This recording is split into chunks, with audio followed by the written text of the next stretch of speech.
मनुष्य अपने जीवन में जिस तरह के कर्म करता है वैसे ही उसके कर्म इकट्ठे होते जाते हैं। कुछ लोग ये सोचते हैं कि अगर उनसे बुरे कर्म हो भी गए हैं या फिर जीवन में कुछ गलतियां हो गई हैं तो वो इन गलतियों को सुधारने के लिए आत्महत्या कर लेंगे और उसके बाद उन्हें इन कर्मों से मुक्ति मिल जाएगी।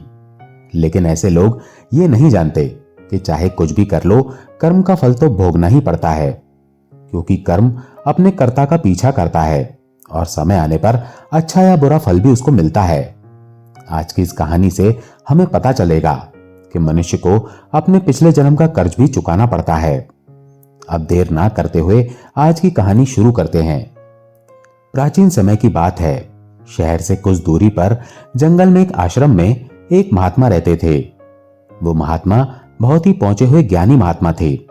उन महात्मा से लोग दूर दूर से ज्ञान लेने के लिए आते थे। एक दिन महात्मा अपने शिष्यों को उपदेश दे रहे थे।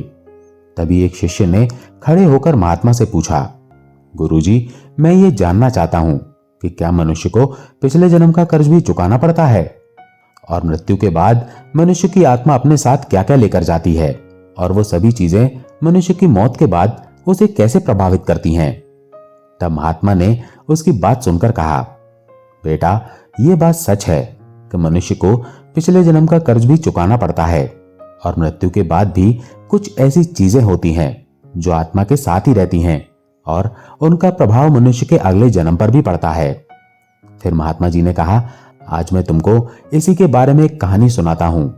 अगर तुम इस कहानी को ध्यान से सुनोगे तो तुम्हें तुम्हारे सभी प्रश्नों का उत्तर मिल जाएगा। फिर महात्मा ने कहा, प्राचीन समय की बात है। एक गांव में शिवचरण नाम का पंडित अपनी पत्नी साधना के साथ रहता था। शिवचरण बहुत ही गरीब परिवार में पैदा हुआ था। शिवचरण बहुत ही मेहनती और समझदार था। जब वो गरीब था तब उसे धन की ज्यादा इच्छा नहीं थी, पर उसकी मेहनत के कारण जैसे जैसे उसके पास धन आने लगा तब वो दिन रात धन बढ़ाने की चिंता में डूबा रहता। उसकी पत्नी साधना भी बहुत लालची थी। आप तो जानते ही हैं कि पैसों की इच्छा पैसा आने के साथ साथ बढ़ती ही चली जाती है। अब शिवचरण भी दिन रात यही सोचता कि उसे कोई ऐसा रास्ता मिल जाए जिससे उसके पास बेशुमार धन हो जाए। जब शिवचरण गरीब था तो पैसों को हाथ का मैल समझता था और हमेशा यही कहता था कि दौलत का क्या है, वो तो हमेशा आती जाती रहती है। जब शिवचरण गरीब था तो वो भगवान को भी बहुत मानता था, लेकिन समय बीतने के साथ साथ धन के लालच ने उसके सभी गुणों को खत्म कर दिया। धन के लालच ने उसकी अंतरात्मा तक को मार दिया। गरीबी के दिनों में जब भी शिवचरण के घर कोई साधु महात्मा आते थे तो वो उनको देखकर बहुत खुश होता और बड़े प्यार से उनकी सेवा करता था। लेकिन अब उनको देखकर बिल्कुल भी खुश नहीं होता था और बेमन से उनको खाना खिलाता था। एक बार शाम का समय था। शिवचरण के घर एक महात्मा आए। उन्होंने शिवचरण से कहा, बेटा, मैं एक मुसाफिर हूं और मुझे आगे काशी जाना है, लेकिन रात का समय हो गया है, इसीलिए मैं तुम्हारे घर रात गुजारना चाहता हूं। मैं बड़ी उम्मीद लेकर आया हूं। उस महात्मा के चेहरे पर बहुत चमक थी और उनकी वाणी मिठास से भरी हुई थी।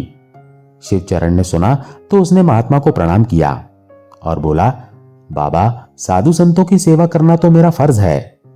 तब महात्मा ने मुस्कुराते हुए कहा, बेटा, इस युग में भक्ति भाव से सेवा करने वाले मनुष्य बहुत कम मिलते हैं। ऐसा महसूस होता है जैसे कलयुग में सब कुछ खत्म हो गया है। महात्मा के मुंह से अपनी तारीफ सुनकर शिवचरण बहुत खुश हुआ। उसने महात्मा से कहा, बाबा, अगर हम आप जैसे महात्मा की सेवा नहीं करेंगे तो हमारा मनुष्य होने का क्या फायदा। ये बोलकर शिवचरण महात्मा को अपने घर के अंदर ले गया और बड़े आदर के साथ उन्हें बिठाया और बड़े प्यार से उनको भोजन करवाया। उन दिनों शिवचरण दान पुण्य के खिलाफ था, लेकिन उन महात्मा की वाणी में कुछ ऐसी बात थी कि उसके विचार पल भर में बदल गए। ऐसा लगा जैसे बंजर धरती फिर से हरी हो गई। उसकी सेवा से महात्मा का दिल बहुत खुश हुआ। शिवचरण और महात्मा रात भर परमात्मा की बातें करते रहे। तभी शिवचरण ने महात्मा से पूछा, बाबा, आप साधु क्यों बने? महात्मा ने हंसते हुए कहा, बेटा, अब मैं बूढ़ा हो गया हूं। अब सारी जिंदगी दुनियादारी में थोड़े फंसा रहूंगा। कुछ परमात्मा को भी याद करना पड़ेगा। परमात्मा की कृपा से मैंने बहुत तरक्की की है, अपने जीवन में बहुत धन कमाया। मेरे 3 बेटे हैं और एक बेटी भी है। मैंने अपनी सारी दौलत अपने बच्चों में बांट दी है, इसीलिए अब मैं काशी जा रहा हूं। अपना बाकी समय मैं वहीं पर बिताऊंगा। शिवचरण बड़े ध्यान से महात्मा को देखता रहा, फिर बोला, बाबा, आपने अपना सब कुछ बच्चों को दे दिया या फिर अपने लिए भी कुछ रखा है? शिवचरण की बात सुनकर महात्मा ने कहा, बेटा, मेरे हाथ में जो पोटली है इसमें मैंने 500 सोने के सिक्के रखे हुए हैं। सफर में कभी कभी पैसों की जरूरत भी पड़ जाती है। इसी तरह बातें करते करते महात्मा को नींद आ गई, लेकिन महात्मा की बात सुनकर शिवचरण की नींद उड़ गई थी। ये सभी बातें उसकी पत्नी साधना भी सुन रही थी। सोने के सिक्कों की बात सुनकर दोनों का भक्ति भाव खत्म हो गया। रात का पहला पहर खत्म हो चुका था। शिवचरण बार बार महात्मा की पोटली की तरफ देख रहा था और मन में सोच रहा था कि ये पोटली मेरी कैसे हो सकती है। उसका लालच जाग गया था, लेकिन उसकी अंतरात्मा इस बुरे कर्म को करने से रोक रही थी। लेकिन उसका मन सोने के सिक्कों को हासिल करने में अटक गया। कुछ समय तक दोनों पति पत्नी यही सोचते रहे। फिर कुछ देर बाद साधना ने कहा, आप इतनी गहरी सोच में क्यों डूबे हुए हो? क्या आप भी वही सोच रहे हो जो मेरे मन में है? फिर साधना ने कहा, हमने इस साधु की बहुत सेवा की है, बदले में हमें कुछ न कुछ तो जरूर मिलना चाहिए। अपनी पत्नी की बात सुनकर शिवचरण बोला, मैं यही सोचकर परेशान हो रहा हूं। हमारा फर्ज है महात्मा की सेवा करने का, लेकिन अगर हम इनके पैसों को लूट लेंगे तो ये बहुत बड़ा पाप होगा। हमें ऐसा नहीं करना चाहिए। तब उसकी पत्नी ने कहा, आप किस तरह की बातें कर रहे हो? ये महात्मा तो अब बूढ़ा हो गया है, क्या पता कब इसकी मृत्यु हो जाए। और वैसे भी ये अपना अंतिम समय बिताने के लिए काशी जा रहा है। आप अपने मन की बात सुनो और सोने के सिक्के ले लो। मुझे लगता है परमात्मा भी यही चाहता है। तभी तो परमात्मा ने महात्मा को हमारे पास भेजा है। जो बात हमें नहीं बतानी चाहिए थी, वही बात महात्मा ने हमें बता दी। शिवचरण साधना की बात सुनकर सोचने लगा और फिर कुछ देर बाद बोला, तुम बिल्कुल सही कह रही हो। शिवचरण ने महात्मा की पोटली उठा तो ली, लेकिन उसके हाथ पैर कांप रहे थे। उसकी अंतरात्मा ने एक बार फिर से उसे रोकने की कोशिश की, लेकिन लालच ने उसे दबा दिया। फिर दोनों पति पत्नी ने पोटली को खोला और उसमें से सोने के सिक्कों को निकाल लिया और उनकी जगह लोहे के सिक्के रख दिए। अगले दिन महात्मा सुबह सुबह जाने के लिए तैयार हो गए, लेकिन शिवचरण का दिल अभी भी डर रहा था। वो ये सोचकर डर रहा था कि कहीं महात्मा को शक न हो जाए। इसी सोच के कारण उसका चेहरा पीला पड़ गया था। लेकिन महात्मा को इस बात की कोई खबर नहीं थी। वो तो हंसते हुए बातें कर रहे थे और उनकी सेवा के लिए धन्यवाद दे रहे थे। ऐसी नीच हरकत करने के बाद शिवचरण ने उदास स्वर में कहा, बाबा, मेरी कोई संतान नहीं है। कृपया भगवान से प्रार्थना करना कि हमारे घर में संतान हो जाए। हमने बहुत पाप किए हैं, इसलिए हमारी प्रार्थना का कोई असर नहीं होगा। लेकिन आप तो बहुत बड़े महात्मा हो, भगवान आपकी बात जरूर सुनेंगे। तब महात्मा ने मुस्कुराते हुए कहा, बेटा, ये तो परमात्मा को पता कि वो मेरी बात सुनेगा या नहीं, लेकिन मैं तुम्हें आशीर्वाद देता हूं कि भगवान तुम्हारे घर में संतान जरूर देगा। ये बोलकर महात्मा वहां से चले गए। महात्मा की बात सुनकर शिवचरण को ऐसा महसूस हुआ जैसे उसके सर से कोई बोझ उतर गया हो, लेकिन वो पति पत्नी चोरी के इल्जाम से बच नहीं सकते थे। ये बात शिवचरण भी अंदर से महसूस कर रहा था। वो ये सोचकर डर रहा था कि कहीं चोरी की बात महात्मा को पता न चल जाए। लेकिन चोरी एक न एक दिन जरूर जाहिर होनी थी, क्योंकि कर्म का फल एक न एक दिन तो मिलना ही था। उधर महात्मा वहां से चलकर काशी जा पहुंचे। वहां पहुंचकर वो बहुत खुश हुए, क्योंकि वहां पर बहुत सारे साधु संत थे। रात के समय महात्मा संतों के साथ ही आश्रम में सो गए। महात्मा सुबह उठे और उन्होंने रसोइये को बुलाकर कहा, मैं यहाँ आने वाले श्रद्धालुओं के लिए लंगर लगाना चाहता हूँ। यही मेरी इच्छा है जो मैं पूरी करना चाहता हूँ। कृपया तुम मुझे ये बताओ कि इन सब पर कितना खर्चा आएगा। तब रसोइये ने हिसाब लगाकर कहा, बाबा, इन सब पर लगभग 500 सोने के सिक्के लगेंगे। क्या आपके पास इतने सिक्के हैं?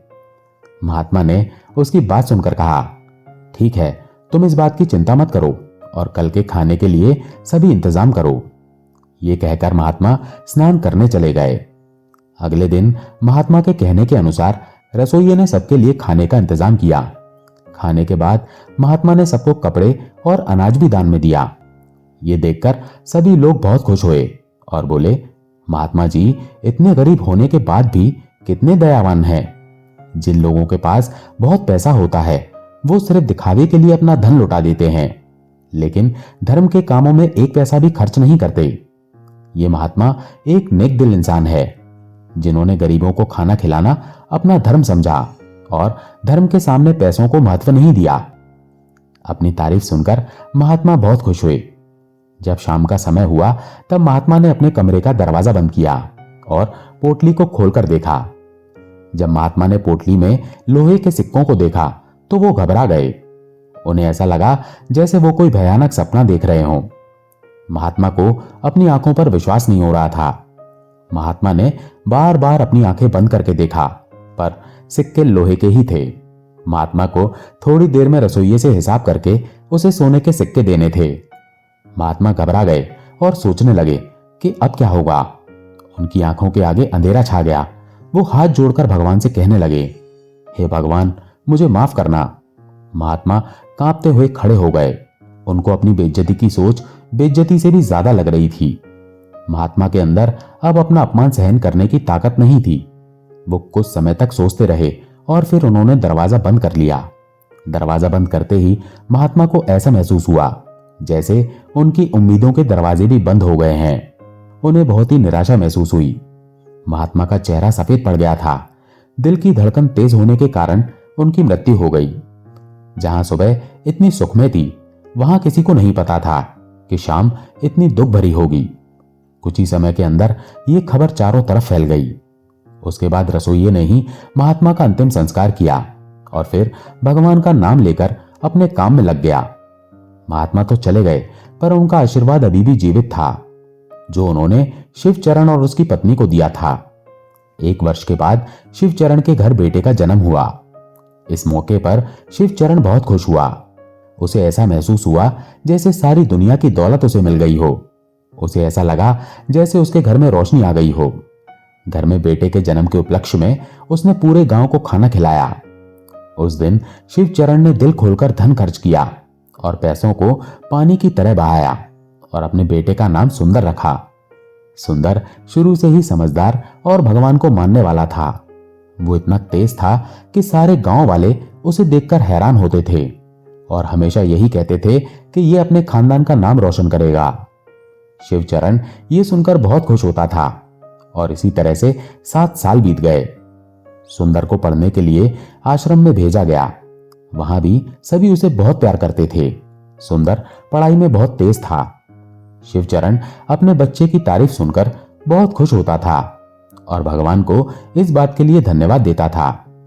लेकिन कभी कभी शिवचरण को महात्मा के साथ किए धोखे की बात याद आती तो वो परेशान हो जाता था और डर जाता था, और इसी बात के लिए उसे बार बार अपने ऊपर गुस्सा आता था और वो इसी सोच के कारण दुखी रहता और मन ही मन कहता कि मेरी बुद्धि कितनी भ्रष्ट हो गई थी जो मैंने इतना बुरा कर्म किया। लेकिन गया हुआ समय तो वापस नहीं आ सकता था। फिर भी उसने कुछ सोचकर 500 सोने के सिक्के लाल कपड़े में लपेटकर बक्से में रख दिए और यह फैसला किया कि वो सिक्के महात्मा को वापस कर देगा। उसके बाद उसने महात्मा को ढूंढना शुरू किया। शिवचरण ने महात्मा की काफी तलाश की, लेकिन महात्मा नहीं मिले। इस तरह से काफी समय बीत गया। शिवचरण उस घटना को तो भूल गया, लेकिन सोने के सिक्के अभी तक लाल कपड़े में लपेटे हुए बक्से में पड़े थे। समय गुजरता गया।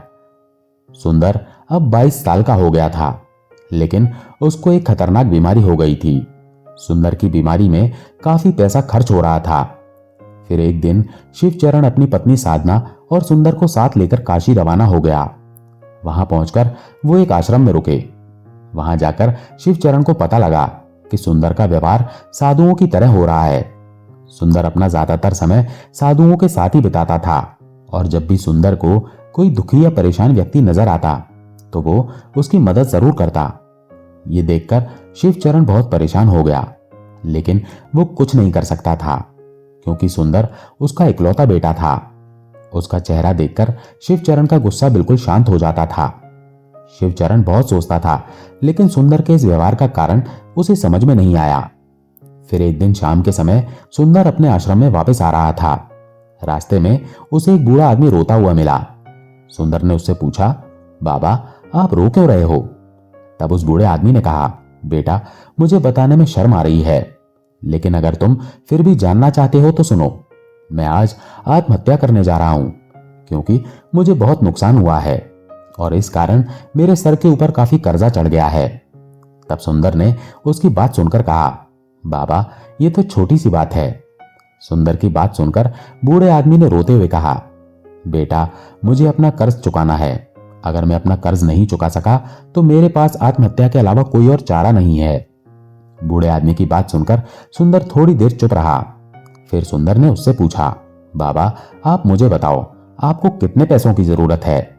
जब व्यक्ति निराश हो जाता है तो उसे हर कदम पर उम्मीद जरूर नजर आती है। बूढ़े आदमी ने थोड़ी देर हिसाब लगाया और फिर बोला, बेटा, मेरे ऊपर 500 सोने के सिक्कों का कर्जा है। सुंदर ने कुछ देर सोचा और फिर बोला, बाबा, आप चिंता मत करो, आप यहीं गंगा के किनारे मेरा इंतजार करो, मैं थोड़ी देर में वापस आता हूं। मैं आपके लिए सोने के सिक्के कहीं ना कहीं से जरूर लाऊंगा। तब बूढ़े आदमी ने उससे कहा, बेटा, यहां पास में एक धर्मशाला है, तुम वहीं पर आ जाना। उसी समय सुंदर वापस अपने आश्रम में पहुंचा। उसका मन बहुत बेचैन हो रहा था। वो चाहता था कि जल्दी से बूढ़े आदमी की परेशानी खत्म हो जाए। उस समय वो यही सोच रहा था कि बूढ़े आदमी की मदद करना उसका फर्ज है। उस समय आश्रम में उसके माता पिता नहीं थे। उसने अंदर देखा तो उसके माता पिता का बक्सा पड़ा हुआ था और उसमें ताला लगा हुआ था। सुंदर ने एक पत्थर से ताले को तोड़ दिया, फिर बक्से में कुछ ढूंढने लगा, लेकिन उसे वहां कुछ नहीं मिला। सुंदर थोड़ा निराश हो गया, लेकिन किसी उम्मीद के कारण उसने एक बार फिर से बक्से के कपड़े बाहर निकाले। तब उसे एक लाल कपड़ा नजर आया। सुंदर ने कांपते हाथों से उस कपड़े को खोला। कपड़े को खोलते ही उसे सोने के सिक्के नजर आए। सुंदर ये देखकर बहुत खुश हुआ। ये वही सोने के सिक्के थे जो शिवचरण ने उस महात्मा से चोरी किए थे। जब सुंदर ने सिक्कों को गिना तो वो 500 ही निकले। सुंदर ने खुश होकर सिक्कों को अपनी जेब में रखा और कपड़े को वापस संदूक में रख दिया और खुशी खुशी बूढ़े बाबा के पास चला गया और सोने के सिक्के बाबा को दे दिए। मित्रों, सभी मनुष्यों को पिछले जन्म का कर्जा वापस करना ही पड़ता है। कर्म अपने कर्ता का पीछा जरूर करता है। वो बूढ़ा बाबा कोई और नहीं बल्कि वही रसोइया था जिसने उन महात्मा के लिए लंगर का इंतजाम किया था। पर महात्मा की मृत्यु होने के कारण उसे बहुत नुकसान हुआ, क्योंकि वो बहुत गरीब था और सुंदर वही महात्मा थे जिसके सोने के सिक्के शिवचरण ने चुराए थे। इसलिए उसने शिवचरण के घर जन्म लेकर अपना कर्जा वापस किया। जब सुंदर वापस आया तो उसके मन के अंदर एक अजीब सी शांति थी। उसे ऐसा महसूस हो रहा था जैसे उसका जन्म ही इस काम के लिए हुआ था। उसके बाद बीमारी के कारण सुंदर की मौत हो गई। अगले दिन जब ये बात शिवचरण और साधना को पता लगी कि उनका बेटा मर चुका है, तो ये खबर सुनकर वो बहुत दुखी हो गए और इसी सदमे के कारण शिवचरण और साधना की भी मृत्यु हो गई। जब उन तीनों की मृत्यु हो गई तो उस रसोइये ने ही उन तीनों का अंतिम संस्कार किया। जब उन तीनों की आत्माओं को यमराज के सामने पेश किया गया तो यमराज ने सुंदर को स्वर्ग में भेज दिया और दूसरी तरफ शिवचरण और उसकी पत्नी साधना को नरक में डाल दिया गया।